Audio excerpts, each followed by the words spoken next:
People in the country have been talking about it in the last 24 hours. What did the president mean when he said that some immigrants are not people, they're animals? The president was very clearly referring to it doesn't go far enough, and I think that the president should continue to use his platform and everything he can do under the law to stop these types of horrible, disgusting people. I'm going to take one more question, Peter. Thank you, Sarah. Are the chances of a summit now less likely than they were? At the White House today, Trump did several things that unfortunately we've gotten used to, but we shouldn't. Trump said about undocumented immigrants, these aren't people, they're animals. It's like, I think the fourth time he's called immigrants animals. He is not just talking about the criminals. Now he's just talking about undocumented immigrants that ICE is starting to round up. They're not just rounding up people with criminal history. And by the way, when they go after immigrants in their rhetoric, the Republicans, now they talk about chain migration, which is legal immigrants. So the fact that they don't like immigrants is obvious, and it's not just undocumented immigrants. In this case, those are the people that he's referring to as animals. This is fascism. This is what they do. They dehumanize people. They demonize people. They spread hatred and fear of the others. They take specific groups and blame them for all the problems. In the case of Latin America and Latinos in this country, Donald Trump said that, and his administration keeps saying that the opioid problem is because of the drugs coming in from Mexico and the Latin American countries. Look, if you said that about marijuana, it's actually the war on drugs, but at least I understand it because that's being brought over, some of that is being brought over the border, okay? But if you say that about opioids are produced legally here in America by giant American pharmaceutical companies. What does that have to do with Mexico? It doesn't matter. Demonize, dehumanize. And he's not subtle about it. He just flat out says they are not people, they are animals. And yes, that's fascism. That's what they do. And they've been doing it to Muslims for a long time. Now it's Latinos, and we can't get used to it. I mean, look, it's in such incredibly strange times.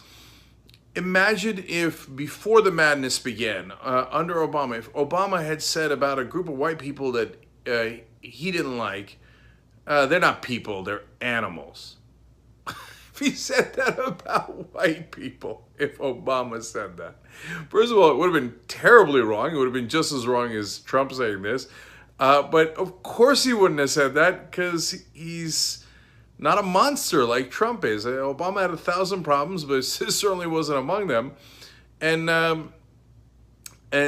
Trump says that regularly. But when it's about white people, it seems unimaginable calling white people animals. That's crazy, right? When it's about Latinos who are crossing a border for a better life in America, oh yeah, it's normal. It's normal. I mean, number one, the press will treat it. I mean, they'll talk about it. Don't get me wrong, right? But they'll treat it as fairly routine, if not normal.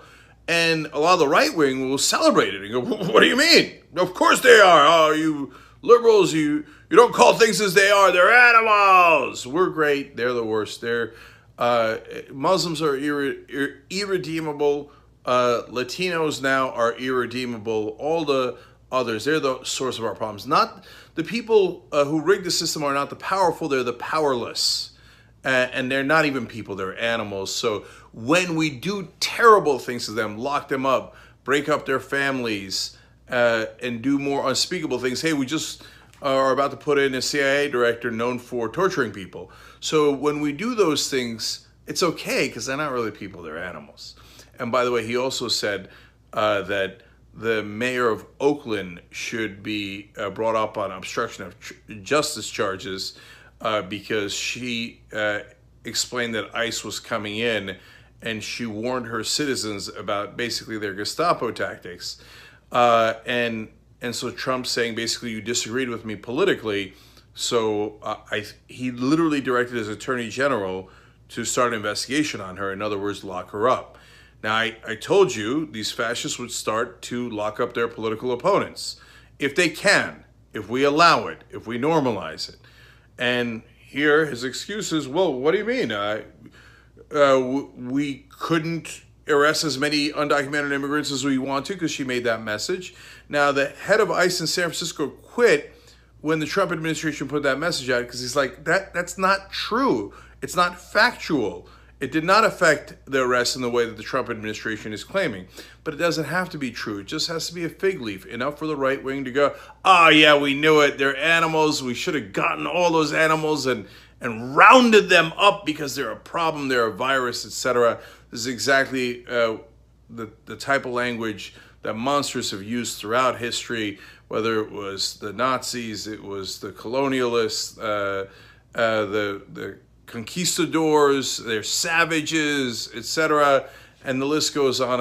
And so Trump is in a long line of fascists, and we can't let him start locking up his political opponents and dehumanizing people this way.